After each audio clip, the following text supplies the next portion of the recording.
अस्सलाम वालेकुम गाइस। जैसा कि इश्क जुनून की लास्ट सेकंड एपिसोड में हमने आपको बताया था कि ये राहिम अली नवाज़ का ही बेटा होगा और बस ये इंकशाफ हो ही जाता है। अली नवाज़ की मौत के बाद शहरोज़ को थोड़ी सी भी शर्मिंदगी नहीं होती कि उसकी वजह से उसके वालिद चल बसे। यहाँ तक कि ये राहिम ही अपने बाप की नमाज जनाजा पढ़ाता है और ये ऊपर खड़ा शहरोज़ नफ़रत और बुग़्ज़ की आग में जल रहा होता है और उसको किसी किस्म की शर्मिंदगी होती ही नहीं है। ये तो वसीयत सामने आई तो माँ बेटे को पता चला कि राहिम ही उनकी सगी औलाद है।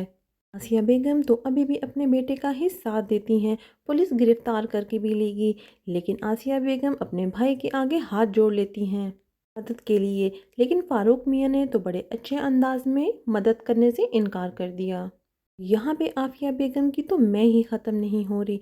वो राहिम को कहती हैं कि कैसे भाई हो तुम, जिसने अपने ही भाई को जेल में भेज दिया और यहाँ शेरोज़ जेल की हवा खाता है। और यहाँ पे शेरोज़ का केस अदालत में चला जाता है, लेकिन आसिया बेगम तो फिर भी बाज नहीं आती। आसिया बेगम कहती हैं कि चाहे सारी दुनिया उसके ख़िलाफ़ हो जाए, लेकिन फिर भी मैं उसे ही प्रोटेक्ट करूँगी। ये सुनकर तो राहिम भी परेशान हो गया कि मामा अभी तक भी डटी हुई हैं, मगर अब राहिम भी डटा हुआ है कि वो एक मुजरिम है और उसे अपने किए की सज़ा मिल रही है और यही मेरे बाबा की आखिरी ख्वाहिश है। अब इस आसिया बेगम को एड़ी चोटी का भी जोर लगाना पड़ा तो वो लगाएंगी। अब यहाँ तक कि वो शमसी भी रिहा हो गया है और वो आसिया बेगम के कहने पर चला जाता है जमाल के पास जेल में उससे मुलाकात करने के लिए। वो शेरोज़ की तस्वीर दिखा के कहता है कि ये शेरोज़ है, तुम्हें इसे बचाने के लिए बयान देना होगा। जमाल बिल्कुल भी नहीं मानता क्योंकि पहले भी वो इन्हीं की वजह से फंसा है, लेकिन आसिया बेगम तो इसकी वालदा को ही किडनैप करवा लेती हैं। उन्होंने सारे पक्के काम किए हैं और शमसी इन्हें इनकी वालदा की वीडियो भी दिखा देता है। और जब अदालत में गवाही होती है तो ऐमन बहुत ज़्यादा डरी हुई होती है, लेकिन राहिम इसे तसल्ली देता है। राहिम शमसी के पास जाता है और उसे यूएसपी दिखा देता है कि इसमें सारे सबूत हैं, फंसोगे तो तुम भी। ये देखकर तो शमसी बहुत ज़्यादा परेशान हो जाता है। अब ये कि जमाल क्या पता प्रेशर में आके, क्योंकि उसकी वालदा फंस चुकी हैं, झूठा बयान ही ना दे दे। शहरोज़ ने कुछ भी नहीं किया और केस काफ़ी क्रिटिकल हो जाता है।